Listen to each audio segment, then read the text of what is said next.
사무엘상 19장. 사울이 다윗을 박해하다. 사울은 자기의 아들 요나단과 자기의 모든 신하들이 듣는 데서 다윗을 죽이겠다고 말하였다. 사울의 아들 요나단은 다윗을 매우 좋아하고 있었으므로 다윗에게 이것을 귀띔하여 주었다. 나의 아버지 사울이 자네를 죽이려 하니 나의 말을 듣게. 자네는 내일 아침 일찍 몸을 피하여 외진 곳으로 가서 숨어 있게. 자네가 숨어 있는 들로 아버지를 모시고 나가서 내가 아버지 곁에 붙어 다니다가 기회를 보아 자네 일을 아버지께 여쭈어 보고 거기에서 있었던 일을 내가 곧 자네에게 알려주겠네. 요나단은 아버지 사울 앞에서 다윗의 좋은 점들을 이야기하였다. 그는 사울에게 말하였다. 아버지께서는 아버지의 신하 다윗을 해치려고 하십니다만 이런 죄를 지으시면 안 됩니다. 다윗은 아버지께 죄를 지은 일이 없습니다. 오히려 다윗은 아버지를 도와서 아주 좋은 일들만 했습니다. 그는 자기 목숨을 아끼지 않고 블레셋 장군을 쳐 죽였고 그래서 주님께서 온 이스라엘에게 이렇게 큰 승리를 안겨주셨습니다. 아버지께서도 그것을 직접 보고 기뻐하셨습니다. 그런데 지금 무엇 때문에 이유도 없이 다윗을 죽여 죄 없는 피를 흘려 죄를 지으려고 하십니까? 사울이 요나단의 말을 듣고 맹세하였다. 그래, 주님께서 확실히 살아계심을 두고 맹세하마. 내가 결코 다윗을 죽이지 않겠다. 요나단이 다윗을 불러다가 이 모든 일을 알려주고 나서 다윗을 사울에게 데리고 가서 전처럼 왕을 모시게 하였다.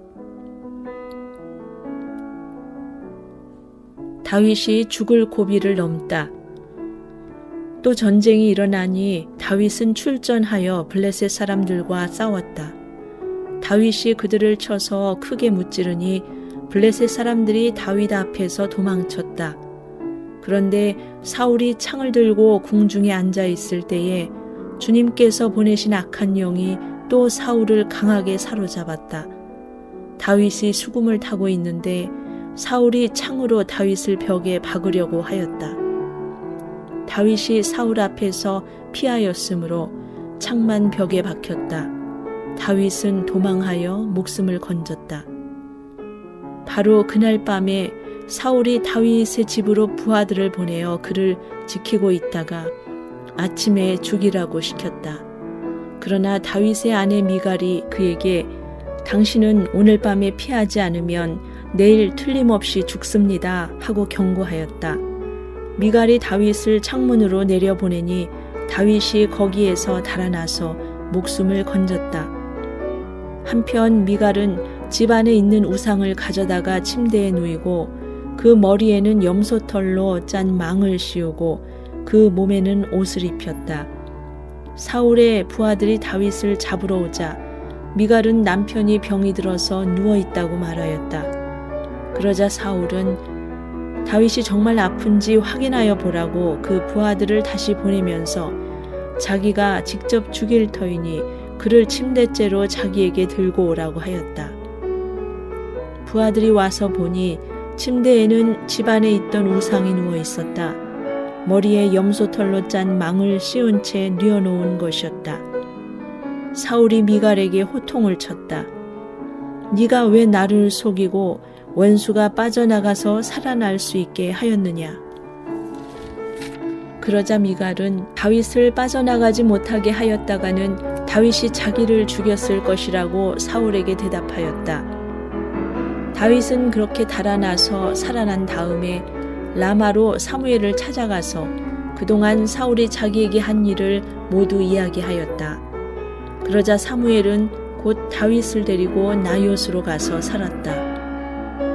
다윗이 라마의 나요스에 있다는 소식이 곧 사울에게 들어갔다. 사울은 다윗을 잡아오라고 부하들을 보냈다. 그들이 가서 보니 예언자들 한 무리가 사무엘 앞에서 춤추고 소리치며 예언을 하고 있었다. 그 순간 그 부하들에게도 하나님의 영이 내리니 그들도 춤추고 소리치며 예언을 하였다. 사람들이 사울에게 이 소식을 알리니 사울이 다른 부하들을 보냈으나 그들도 춤추고 소리치면서 예언을 하는 것이었다. 사울이 다시 세 번째로 부하들을 보내니 그들도 마찬가지로 춤추고 소리치면서 예언을 하였다. 드디어 사울이 직접 라마로 갔다. 그는 세구에 있는 큰 우물에 이르러 사무엘과 다윗이 어디에 있는지를 물었다. 사람들은 그 두 사람이 라마의 나요스에 있다고 대답하였다. 사울이 거기에서 라마의 나요스로 가는데 그에게도 하나님의 영이 내려서 그는 라마의 나요스에 이를 때까지 계속하여 춤추고 소리치며 열광 상태에서 예언을 하며 걸어갔다. 사무엘 앞에 이르러서는 옷까지 벗어버리고 춤추고 소리치면서 예언을 하고 나서 그날 하루 밤낮을 벗은 몸으로 쓰러져 있었다. 사울도 예언자가 되었는가 하는 말이 여기에서 나왔다.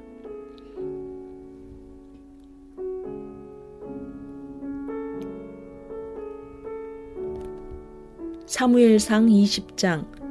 요나단이 다윗의 탈출을 도와주다. 다윗이 라마의 나요스에서 빠져나와 집으로 돌아온 다음에 요나단에게 따져 물었다. 내가 무슨 못할 일을 하였느냐? 내가 무슨 몹쓸 일이라도 하였느냐? 내가 자네의 아버님께 무슨 잘못을 저질렀기에 아버님이 이토록 나의 목숨을 노리시느냐? 요나단이 그에게 대답하였다. 자네를 죽이시다니 결코 그런 일은 없을 걸세. 내가 분명히 말하지만 우리 아버지는 큰 일이든지 작은 일이든지 나에게 알리지 않고서는 하시지를 않네. 그런데 우리 아버지가 이 일이라고 해서 나에게 숨기실 까닭이 무엇이겠는가? 그럴 리가 없네. 그러나 다윗은 맹세까지 하면서 말하였다. 자네가 나를 지극히 아낀다는 것은 자네의 아버님도 잘 알고 계시지 않은가? 그렇기 때문에 이 일만은 자네에게 알려서는 안 된다고 생각하셨을 걸세. 자네가 알면 매우 슬퍼할 테니까 말일세.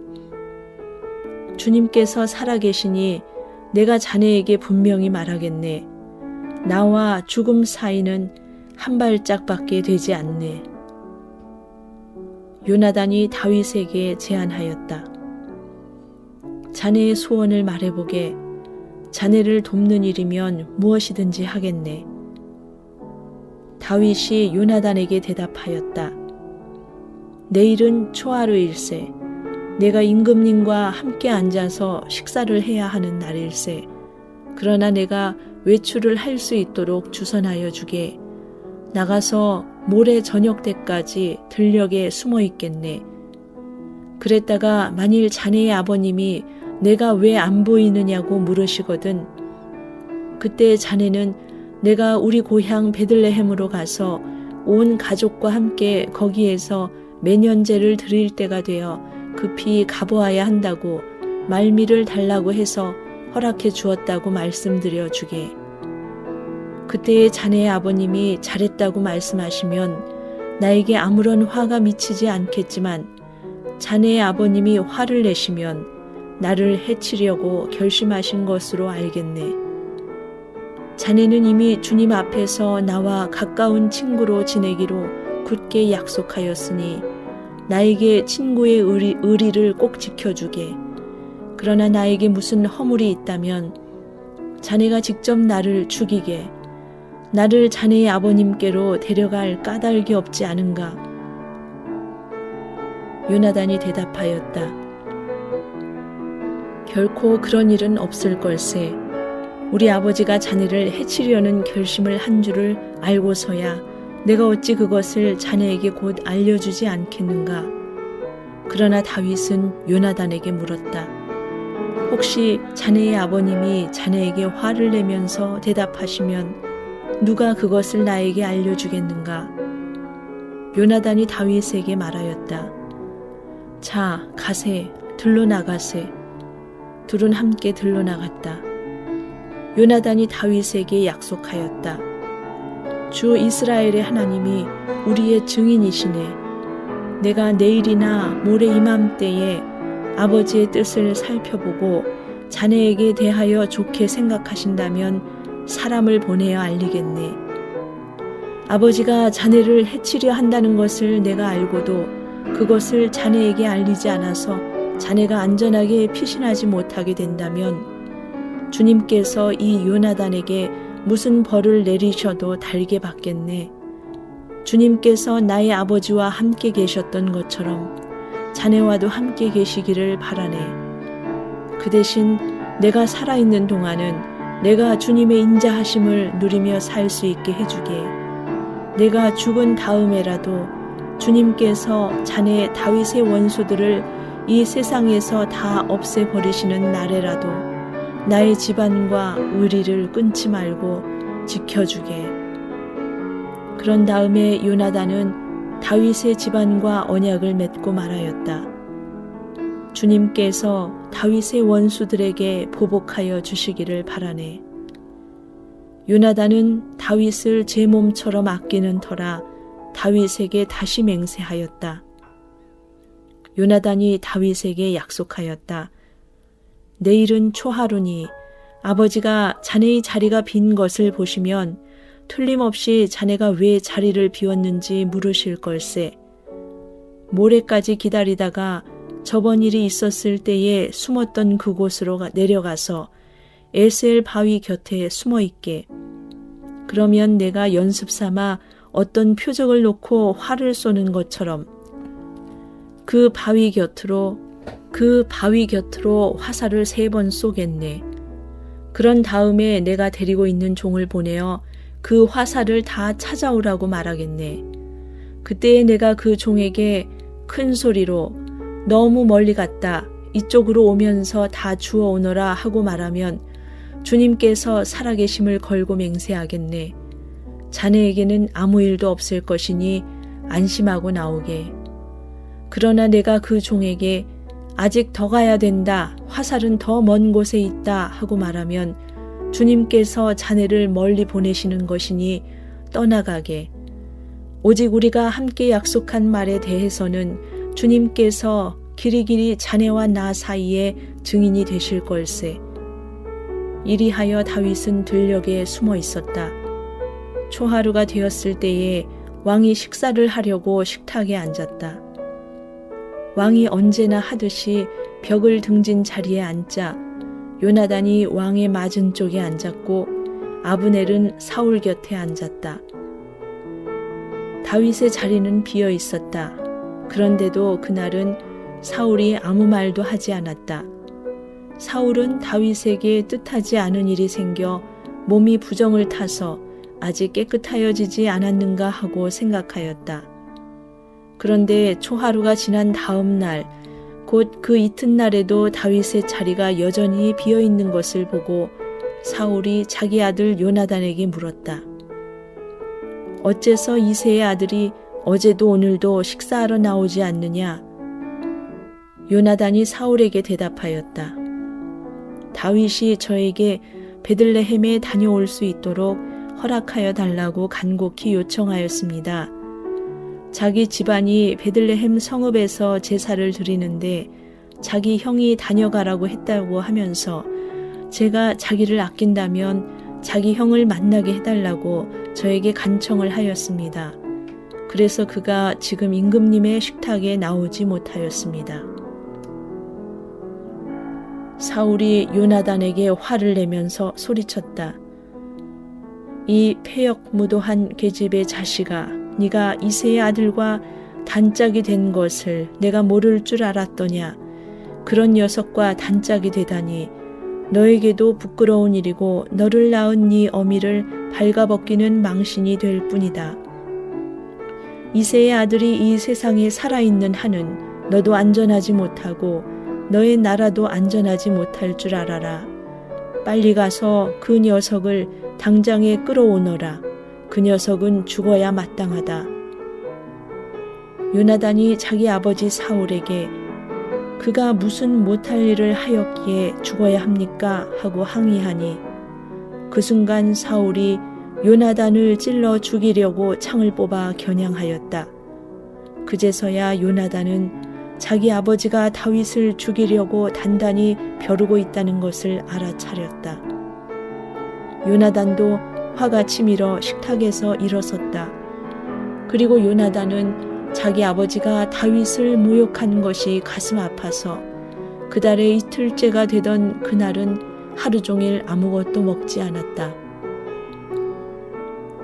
그 다음 날 아침에 요나단은 어린 종을 하나 데리고 들녘으로 나가서 다윗과 약속한 장소로 갔다.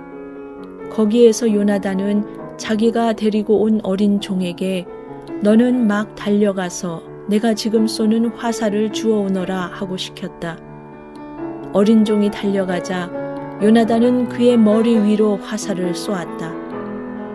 요나단이 쏜 화살이 떨어진 곳으로 그 어린 종이 달려가자 요나단이 그의 뒤에다 대고 소리쳤다. 아직도 덜 갔다. 화살이 더 먼 곳에 있지 않느냐. 요나단이 그 소년의 뒤에다 대고 계속 소리쳤다. 빨리 서 있지 말고 빨리 달려. 요나단의 어린 종은 화살을 주워다가 자기 상전에게 바쳤다. 그러나 그 어린 종은 아무것도 눈치채지 못하였다. 요나단과 다윗만이 그 일을 알았다.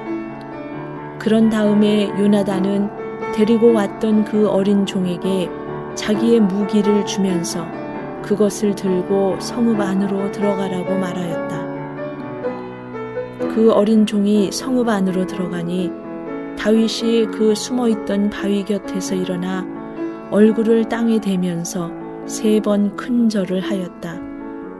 그리고 그들은 서로 끌어안고 함께 울었는데 다윗이 더 서럽게 울었다. 그러자 요나단이 다윗에게 말하였다. 잘 가게 우리가 서로 주님의 이름을 걸고 맹세한 것은 잊지 않도록 하세. 주님께서 나와 자네 사이에서 뿐만 아니라 나의 자손과 자네의 자손 사이에서도 길이 그 증인이 되실 걸세. 다윗은 일어나 길을 떠났고 요나단은 성 안으로 들어갔다.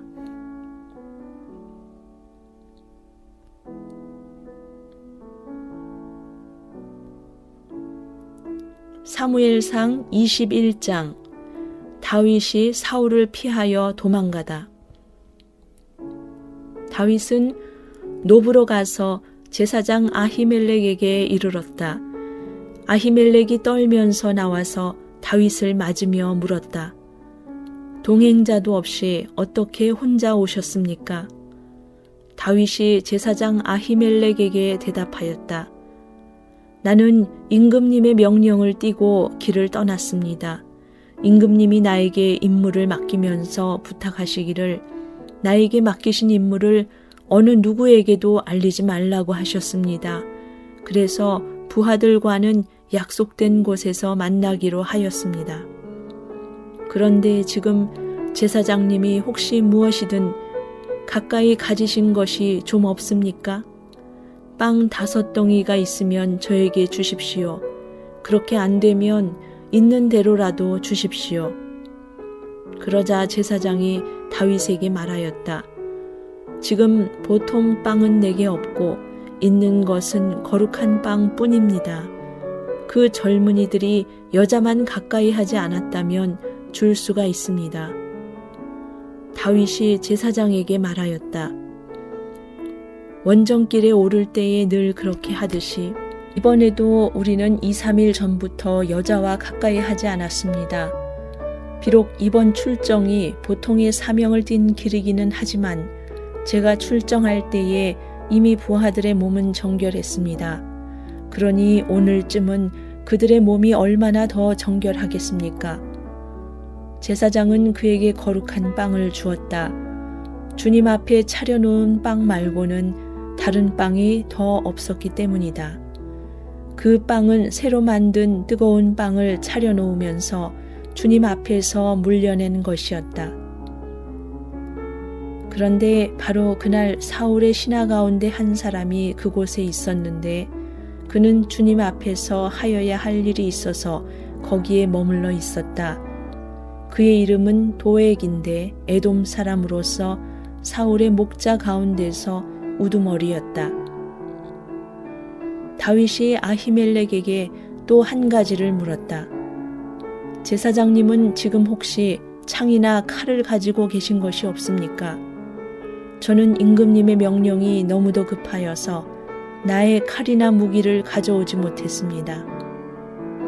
제사장이 대답하였다. 그대가 엘라 골짜기에서 쳐 죽인 블레셋 사람 골리앗의 칼을 보자기에 싸서 여기 에봇 뒤에 두었습니다.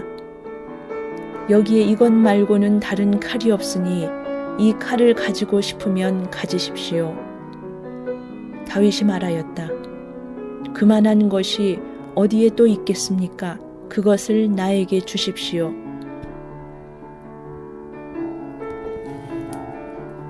블레셋 족속에게 망명한 다윗.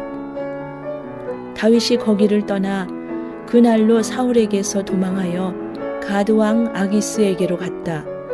아기스의 신하들이 왕에게 보고하였다. 이 사람은 분명히 저 나라의 왕 다윗입니다. 이 사람을 두고서 저 나라의 백성이 춤을 추며 이렇게 노래하였습니다. 사울은 수천 명을 죽이고 다윗은 수만 명을 죽였다. 다윗은 이 말을 듣고 가슴이 뜨끔했다. 그는 가드왕 아기스 옆에 있는 것도 안전하지 못하다는 생각이 들었다. 그래서 그는 그들이 보는 앞에서는 미친 척을 하였다. 그들에게 잡혀 있는 동안 그는 미친 사람처럼 행동하여 성문 문짝 위에 아무렇게나 글자를 극적거리기도 하고 수염에 침을 질질 흘리기도 하였다. 그러자 아기스가 신하들에게 소리쳤다. 아니, 미친 녀석이 아니냐? 왜 저런 자를 나에게 끌어왔느냐? 나에게 미치광이가 부족해서 저런 자까지 데려다가 내 앞에서 미친 짓을 하게 하느냐? 왕궁에 저런 자까지 들어와 있어야 하느냐?